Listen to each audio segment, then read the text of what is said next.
Assalamualaikum warahmatullahi wabarakatuh. Perkenalkan, nama saya Arti Cipta Nur Fadila, NPM 1000121818127. Di sini saya akan menjelaskan tentang materi yang saya buat tentang tindak pidana berkaitan dengan kegiatan usaha pada perbankan syariah. Tugas ini bertujuan untuk memenuhi tugas akhir dalam mata kuliah Hukum Perbankan Syariah. Pertama, saya akan menjelaskan pengertian bank syariah dan tindak pidana. Bank syariah adalah suatu lembaga keuangan yang berfungsi sebagai perantara bagi pihak yang berkelebihan dana dengan pihak yang kekurangan dana untuk kegiatan usaha sesuai dengan hukum Islam. Bank syariah dalam melakukan pelaksanaan operasional tidak menggunakan sistem bunga atau riba, spekulasi atau maisir, dan ketidakpastian atau gharar. Hukum pidana menurut Wirjono Projodikoro yaitu menyatakan bahwa tindak pidana berarti suatu perbuatan yang pelakunya dapat dikenai hukuman pidana dan pelaku ini dapat dikatakan merupakan subjek dari tindak pidana. Berikutnya adalah tentang kegiatan usaha pada bank syariah. Pada dasarnya, bank syariah menjalankan kegiatan usahanya harus berdasarkan pada prinsip syariah. Dengan kata lain, bank syariah tidak boleh melakukan kegiatan usahanya yang bertentangan dengan prinsip syariah.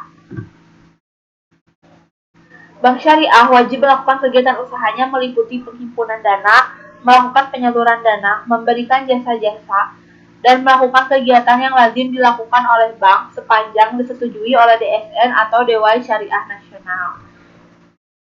Berikutnya tindak pidana yang berkaitan dengan kegiatan usaha bank. Tindak pidana perbankan atau TP Bank adalah tindak pidana yang memenuhi unsur-unsur sebagaimana yang dimaksud dalam Undang-Undang Nomor 21 Tahun 2008. Dalam undang-undang ini, bab tentang tindak pidana diatur dalam bab ke-11. Dari pasal 59 sampai dengan pasal 66 Undang-Undang tentang Perbankan Syariah.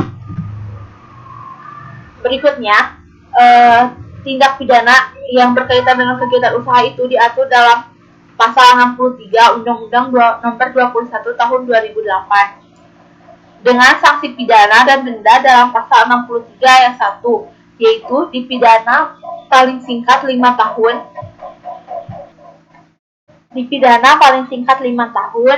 dan paling lama 15 tahun, dan pidana denda paling sedikit 10 miliar dan paling banyak 200 miliar. Kemudian dalam pasal 63 ayat 2, dipidana dengan penjara paling singkat 3 tahun dan paling lama 8 tahun. Pidana denda paling sedikit 5 miliar dan paling banyak 100 miliar rupiah.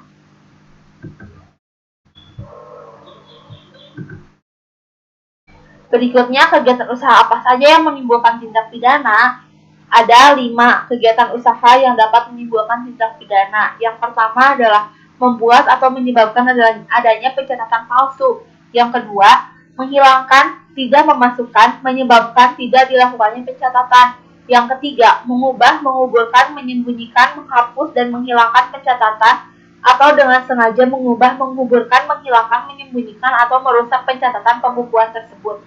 Yang keempat, meminta, mengizinkan, atau menyetujui untuk menerima imbalan, komisi, uang tambahan, pelayanan, uang atau barang berharga dari nasabah yang memperoleh fasilitas dari bank. Yang kelima, tidak melaksanakan langkah-langkah yang diperlukan untuk memastikan ketaatan bank. Berikutnya, mengapa terjadi tindak pidana? Yaitu disebabkan pemberian pembiayaan yang tidak sesuai dengan prinsip kehati-hatian, terutama pembiayaan kepada pihak terkait dengan pemilik dan atau pengurus bank yang kemudian menimbulkan pembiayaan bermasalah dan mengakibatkan bank mengalami kondisi kesulitan keuangan dan penyimpangan lain dalam berbagai variasi modus operasi seperti window dressing, markup biaya bank, pemanfaatan atau menciptakan fasilitas bank untuk kepentingan pihak terkait dengan bank, dan penggelapan dana bank. Selanjutnya, tindak pidana terhadap perbuatan-perbuatan yang dilakukan akan dikenakan ancaman hukuman yang lebih berat dibanding dengan apabila sekedar pelanggaran, sesuai dengan ketentuan undang-undang, mengingat bahwa bank adalah lembaga yang menyimpan dana yang dipercayakan masyarakat kepadanya, yang pada dasarnya bank akan merugikan bank maupun masyarakat dengan dilakukannya tindak pidana tersebut.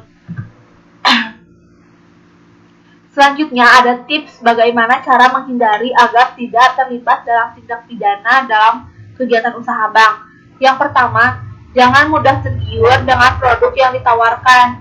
Tanyakan langsung kepada bank atas penawaran tersebut. Yang kedua, berikan penolakan terhadap penawaran dari petugas bank yang menyimpang. Yang ketiga, baca dan pahami seksama isi dari perjanjian pembiayaan sebelum ditandatangani. Yang keempat, pastikan bahwa uang yang diterima sama jumlahnya dengan yang tercantum dalam perjanjian pembiayaan. Yang keempat, jangan pernah menyerahkan fotokopi KTP, kartu keluarga, atau identitas lainnya kepada pihak lain jika tidak tahu atau tidak jelas diragukan tujuannya untuk apa. Karena ini dapat mengakibatkan penyalahgunaan dari identitas dari KTP tersebut, seperti banyak terjadi dalam kasus KTP-nya digunakan oleh orang yang tidak bertanggung jawab untuk pembiayaan bank, sehingga orang tersebut harus membayar pembiayaan yang dilakukan oleh pihak yang tidak bertanggung jawab. Sekian dari saya, mohon maaf bila ada kekurangan. Terima kasih. Wassalamualaikum warahmatullahi wabarakatuh.